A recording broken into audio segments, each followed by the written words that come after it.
আন্তর্জাতিক গণমাধ্যম এবং জাতিসংঘের মানবাধিকার সংস্থা একটি ভয়াবহ পরিস্থিতি উদ্ঘাটন করেছে, যেখানে সুদানের দারফুর অঞ্চলের জামজাম নামে ভয়াবহভাবে ক্ষতিগ্রস্ত উদ্বাস্তু শিবিরে 1000 জনেরও বেশি সাধারণ মানুষ নিহত হয়েছে।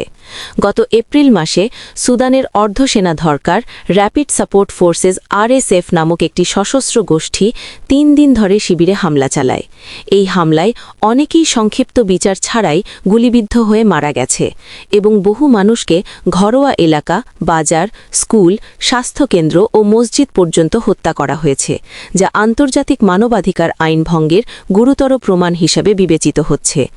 আমস্টারডামের পাশাপাশি এ রিপোর্টে বলা হয়েছে কমপক্ষে 1013 জন সাধারণ নাগরিক নিহত হয়েছে, এর মধ্যে 319 জনকে নির্বিচারে হত্যা বা সমারি কার্যকর করা হয়েছে। শতাধিক মানুষকে ধর্ষণ ও যৌন সহিংসতার শিকার হতে হয়েছে, প্রায় 400,000 মানুষ আবার অনিবার্যভাবে পালিয়ে গেছে।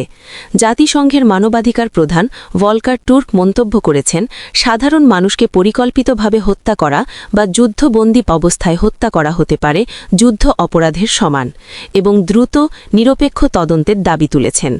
এই হামলা ছিল সুদানের অভ্যন্তরীণ বিরোধ ও রাজনৈতিক ক্ষমতা সংগ্রামের এক অংশ, যেখানে RSF ও দেশটির সাধারণ সেনাপ্রধান বাহিনীর মধ্যে গত 2023 থেকে যুদ্ধ চলছে।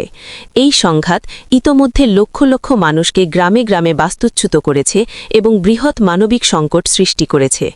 বিশ্ব স্বাস্থ্য সংস্থা ও সাহায্যকারী সংগঠনগুলো ইতোমধ্যে পরিস্থিতিকে দুনিয়ার অন্যতম সবচেয়ে ভয়াবহ মানবিক বিপর্যয় হিসেবে উল্লেখ করেছে এবং দ্রুত নিরাপত্তা, খাদ্য ও চিকিৎসা সহ সহায়তা পৌঁছানোর আবেদন তুলেছে।